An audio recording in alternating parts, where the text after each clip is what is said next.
The Bears are who we thought they were. That's why we took the damn field. Playoffs? Don't talk about playoffs. You kidding me? Playoffs? I just hope we can win a game. Come after me. I'm a man. I'm 40. Now, if you want to crown them, then crown their ass. But they are who we thought they were. And we let them off the hook. Well.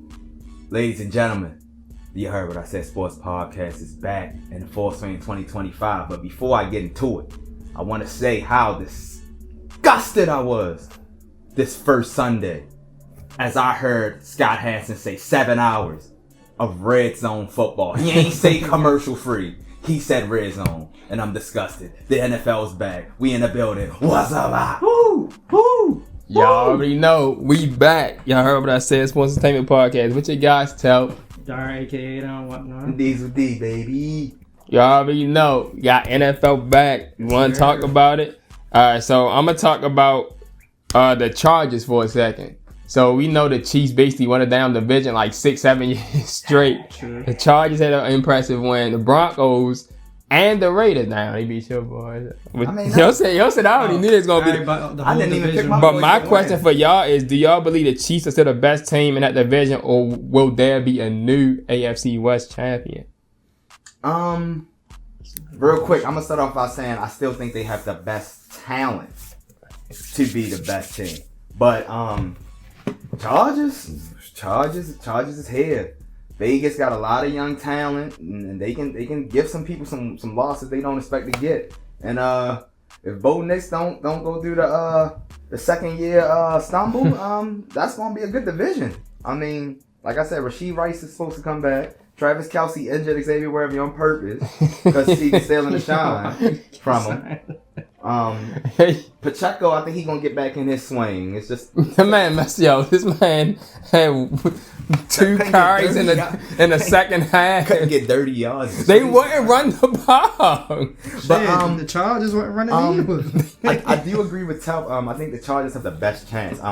With Keenan Allen leaving for a while and going to the Bears and now being back. We were able to see Justin Herbert with new weapons and new people he had to trust, and we was able to see Herbert be that dog without Keenan Allen. We've actually seen Quentin Johnson. The man has come alive the last year and a half. I don't know what's going on. Josh Palmer is gone. Lamb McConkey has proven he's a stud. He's showed consistency. So I feel like with the return of veteran Keenan Allen, this could be dangerous over there. I like the Chargers. I like the Chargers over any. I like any team over the Chiefs. They bring back the Oilers. Yeah. The Oilers. Hand up late, 15 yards for the Chiefs right here.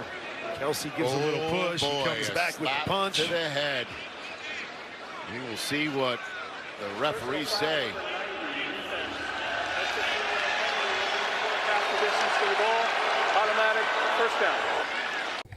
It's too early to tell for me, but based off of previous years, you gotta beat them. Chargers beat them one time, so let's see where they go from there. Yeah, you can say it's too early to tell, but for me, I'm going with the Chargers. Like I like what I seen from them, and you got another year under Jim Harbaugh. Like you said, they brought the veteran Keenan Allen back to give Justin Herbert another weapon. Their defense playing, but like you said, if Quentin Johnson actually plays like he's supposed to when they drafted him, and yeah, they'll have a high-power offense. Yeah. And another thing, that could be a good receiving core. And another thing, the Chiefs have a hard-ass schedule. Even though it's the Chiefs, they definitely got a hard schedule. They got like, the Eagles, they play the Ravens, they play the Bills, they play the Lions, they play the Commanders. Yeah. They just got a hard schedule. That might hurt. How does this go wrong? Who's got the right of way at the stop sign here? I'm supposed to be running my route at depth for Worthy, so it's frustrating for me. I was trying to kind of set up my guy to be able to get in a position and it all just happened pretty quick. And I just got to be better, man. I'm 13 years in the league. There's no excuse for me running into my own guys like that and being able to play fast and help him out. Worthy had his guy beat, and we're out the gate, and that game starts completely different. Right. Instead, I'm not sure where he is exactly in terms of health-wise, but I'm hoping that we get him back as fast as possible because he means so much to this team. And I was his biggest. Yeah, you've been hyping him up. Not just fan, man. I can see that guy and how hard he works, and I can see his game getting better. And I know he's going to take the league by storm when he gets back. The biggest thing is that he's one of our best players. Right. He's going to take that step into being one of the best wide receivers in the National Football League. Mm-hmm. And I run into him, and all of a sudden, one of the biggest pieces of the game plan is out of the game. For sure. You know, one of the fastest guys in the league, and speed kills in this league is, you know, now they don't have to worry about that. Right. Next topic I want to talk about. So we seen good games from these three quarterbacks. Now, Darren, I don't know. This might be your boy. All right, so my thing is, do you believe that Justin Fields, Daniel Jones, and Aaron Rodgers, their impressive games do y'all believe that they are a good sign to come, or it's just one game? You go first, then. That's hard. I don't want to say it's a good sign to come because based off of previous years with the Jets and Colts, they done had good quarterbacks. They still haven't made the playoffs. The Steelers, on the other hand, is Aaron Rodgers. He had a bad year with the Jets, but it's still Aaron Rodgers. In Pittsburgh, never finished under 500. And since Mike Tomlin been in the coach, they finally looked like a good quarterback. They got a couple good receivers. They picked up a tight end in John Smith. Mm-hmm. They always got defense. So the Steelers might be good. But I said this is a reset for Justin Fields. I said I think we asked this on the podcast before who's going to be the best quarterback out that draft class. And I actually said Justin Fields, but I was like, that shit ain't going to happen on Chicago. So he out of Chicago and he's back with his college teammate and Garrett Wilson. They had a good first game together. They just had a tough loss. Who played the Steelers? Aaron Rodgers returned at MetLife. And for the Colts, Daniel Jones looked good. There's only one game, but he looked good. Looked like he's back in his previous Giants forms before the injury when the Giants made the playoffs a couple years ago. So that's why I'm glad we got three different perspectives on this show. I actually like what he said. I ain't got nothing against what he said. What he said made sense. I'm just going to bring you my perspective. Let's start with Aaron Rodgers and the Pittsburgh Steelers. Now, you can take what you want from this. This is all based off of you and how you feel about Aaron Rodgers. 4 MVPs, a Super Bowl, one of the greatest QBs of all time. If you want to take that 4-touchdown game and say ARod's back, ARod can lead the Steelers where they need to go, deeper than Russell. Cool. But you can also say, I ain't buying that shit. I seen what he did with a whole year back with the Jets. And them Jets wasn't bums. So, like I said, I can see if you going with ARod, if you going with Aaron Rodgers. Those are two different people now. Now, let's get to Jay Fields. I understand what Darren said. I like it, but not even gonna say a but.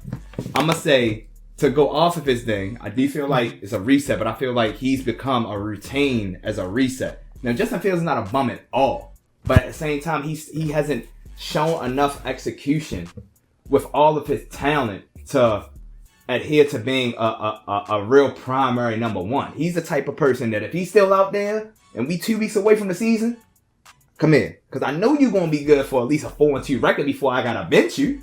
So as far as Justin Fields, I don't hold nothing against him. Because Bears, like Darren said, that wasn't the right place for him. Then that 1 year with the Steelers. 1 year with the Steelers, you couldn't sign nothing because he had a good record. But you know, we talked about this a whole episode. It was never about Justin Fields. It was always about Russell. It was the fact that we knew Russell was going to be our starter. So if we got 2 actual starting QBs, why not try out the backup? He might got something that the starter don't. They both end up having the same season. To me, it didn't matter. He wasn't going nowhere.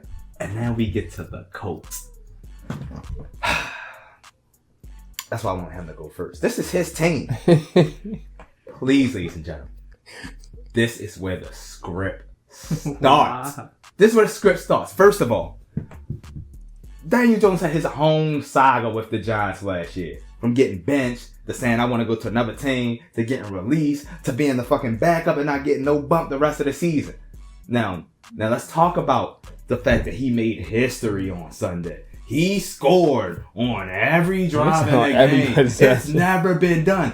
They selling you, my nigga. They want you people to think Daniel Jones is back to being a decent quarterback who can lead a team. I'm telling you, don't fall for none of that shit.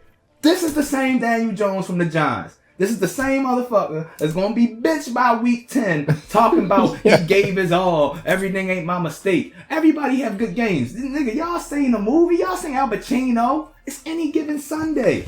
He just had his best Sunday of his career. That's all. Don't take too much of that. Good job, Daniel. You know, with him, I'm excited for his opportunity. Stay steady, find completions, keep us on track. You know what I mean?